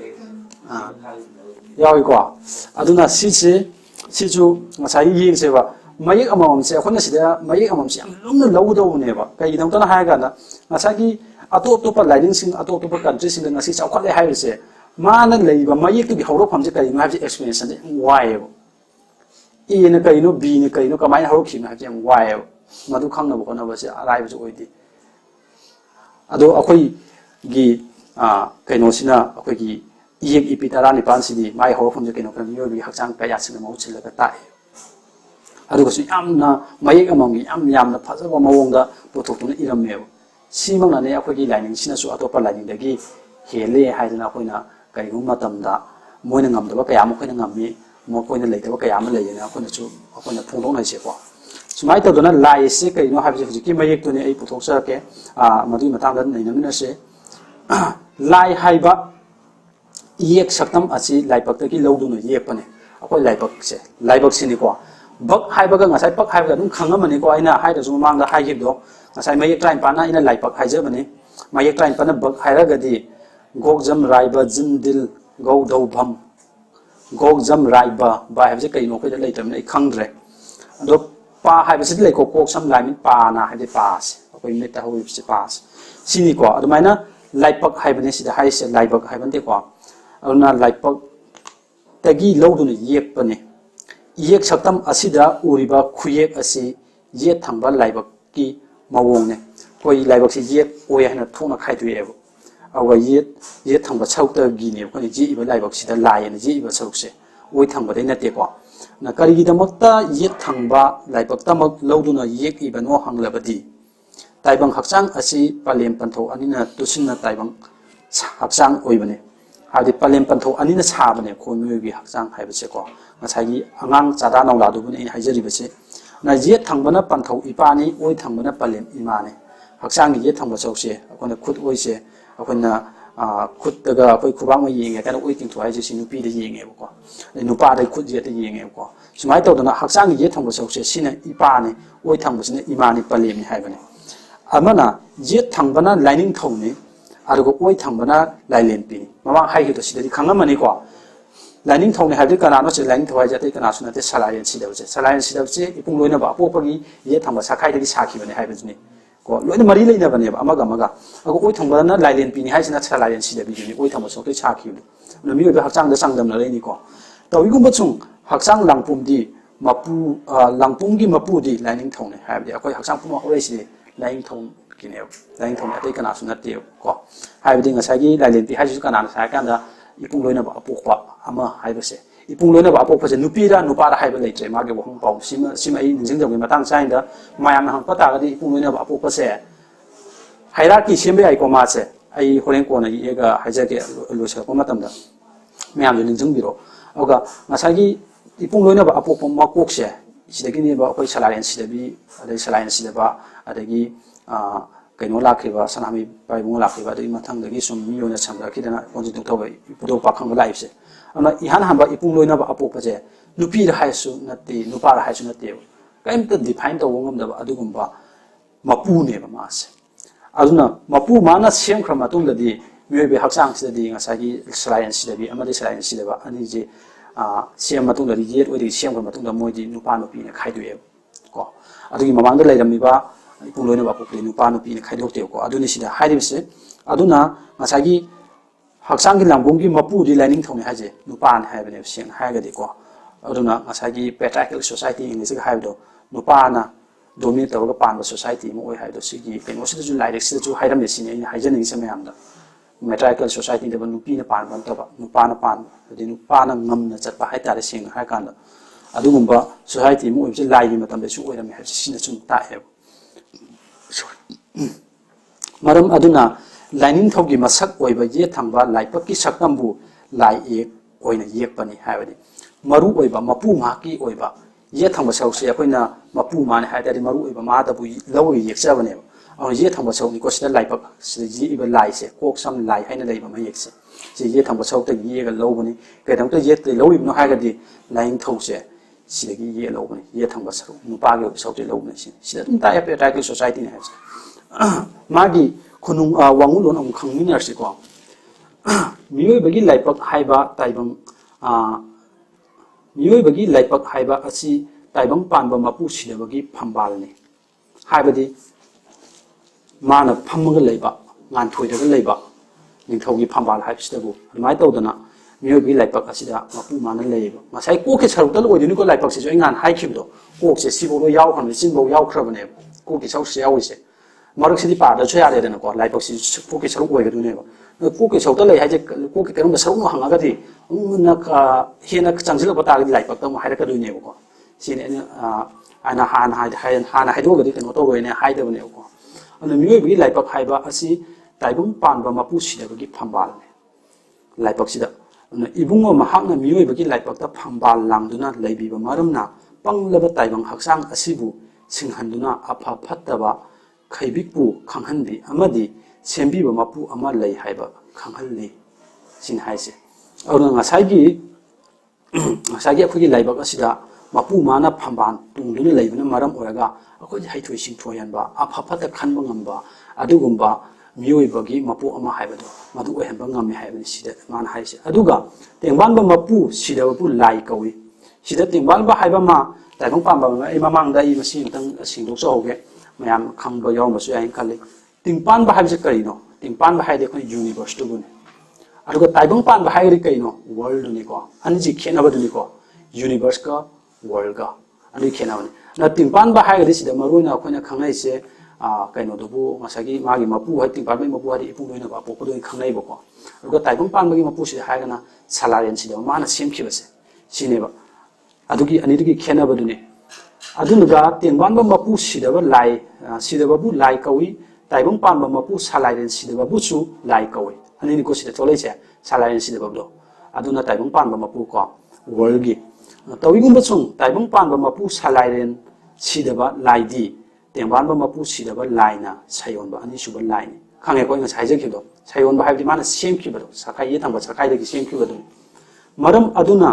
ꯇꯦꯡꯕꯥꯟꯕ ꯃꯄꯨ ꯁꯤꯗꯕ ꯂꯥꯏꯕꯨ ꯇꯥꯏꯕꯪ ꯄꯥꯟꯕ ꯃꯄꯨ ꯁꯂꯥꯏꯔꯦꯟ ꯁꯤꯗꯕ ꯂꯥꯏꯒꯤꯁꯨ ꯂꯥꯏꯅꯤ ꯍꯥꯏꯕꯒꯤ ꯇꯦꯡꯕꯥꯟꯕ ꯃꯄꯨ ꯁꯤꯗꯕꯕꯨ ꯂꯥꯏꯒꯤ ꯂꯥꯏ ꯀꯧꯏ ꯁꯤꯅꯤꯀꯣ ꯁꯤꯗ ꯑꯍꯥꯟꯕ ꯇꯥꯕ ꯏꯆꯤꯟ ꯏꯅꯥꯎꯁꯤꯡꯁꯦ ꯈꯔ ꯉꯥꯎꯔꯝꯃꯅꯤ ꯁꯤ ꯁꯔꯨꯛꯁꯦ ꯇꯦꯡꯕꯥꯟꯕ ꯃꯄꯨ ꯑꯩꯅ ꯍꯥꯏꯖꯈꯤꯕꯗꯣ ꯑꯗꯒꯤ ꯑꯃꯅ ꯇꯤꯡꯄꯥꯟꯕꯒꯤ ꯃꯄꯨ ꯍꯥꯏꯕꯅꯤ ꯑꯅꯤꯁꯤ ꯈꯦꯠꯅꯕꯗꯨꯅꯤ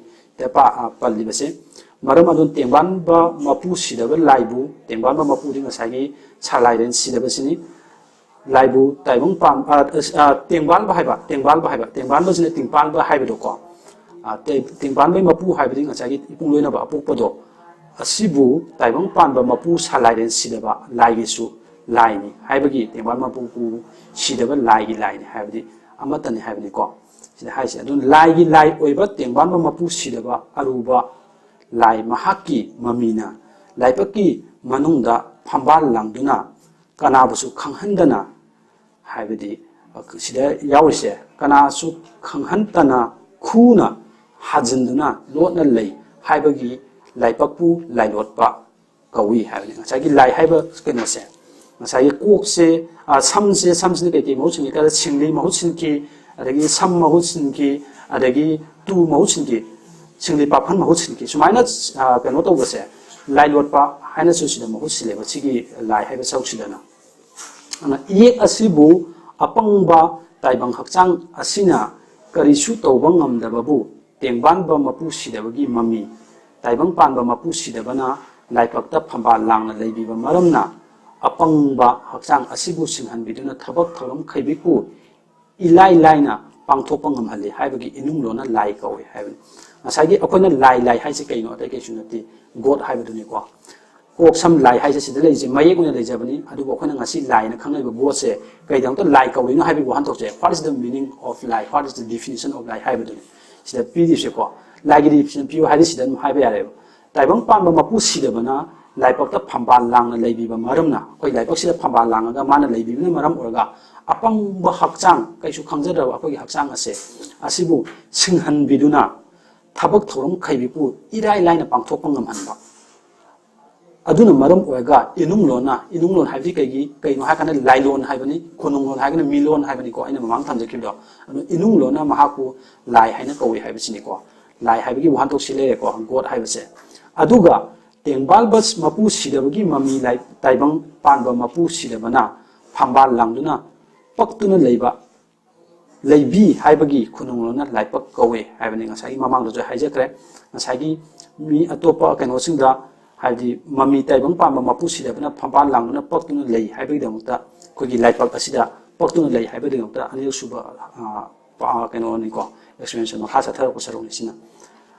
सिदबा तेंबाल मपु सिदबगी ममी ताइबंग पानबा मपु सिदबना फंबाल लांगदुना पक्तुना लेबी हाइबगी दमु खुनुंगलोनासु लाइपक कौवे अमना इनुंग लोना लाई कौवे हाइबनि अदुगा खुनुंग लोना लाइपक कौवे हाइबनि अमना तेंबाल मपु सिदबा लाइना कनाबुसु खंहन उहंदना लोना लेफमनि हाइबगी लाइपकपु लाइलोटपसु कौवे हाइबदि कोइ लाइपकता लेबसे अखोइनसु उबु खंग फंगदेबो लाइसु उबु फंगदेको अदुगा उबु फंगमेन खलसे ꯑꯗꯨꯕꯨ ꯎꯕ ꯐꯪꯉꯝꯕ ꯃꯤꯀꯨꯞꯇꯁꯨ ꯉꯁꯥꯏ ꯂꯥꯏ ꯑꯩꯈꯣꯏ ꯂꯥꯏꯕꯛꯁꯦ ꯂꯣꯠꯈ꯭ꯔꯒ ꯂꯩꯈꯤꯕ ꯃꯇꯨꯡꯗꯗꯤ ꯎꯕ ꯐꯪꯉꯣꯏꯗꯣꯏꯅꯤ ꯃꯄꯥꯟ ꯊꯣꯛꯅꯗꯤ ꯑꯗꯨꯒꯤ ꯃꯇꯥꯡꯗꯨꯗꯗꯤ ꯃꯥꯁꯦ ꯑꯃꯨꯛꯀ ꯂꯥꯏ ꯂꯣꯠꯄ ꯍꯥꯏꯅꯁꯨ ꯑꯃꯨꯛꯀ ꯀꯧꯋꯦ ꯍꯥꯏꯕꯗꯨꯅꯤꯀꯣ ꯁꯤꯗ ꯂꯩꯔꯤꯕꯁꯦ ꯁꯤꯐꯧꯅꯤ ꯂꯥꯏꯒꯤ ꯁꯔꯨꯛꯁꯦ ꯑꯩꯅ ꯃꯈꯥ ꯆꯠꯊꯕ ꯃꯊꯪꯗꯗꯤ ꯃꯤꯠꯀꯤ ꯁꯔꯨꯛꯀ ꯀꯣꯛ ꯁꯝ ꯂꯥꯏ ꯃꯤꯠꯁꯤꯅ ꯀꯃꯥꯏꯅ ꯂꯥꯛꯄꯅꯣ ꯍꯥꯏꯕꯗꯣ ꯑꯩ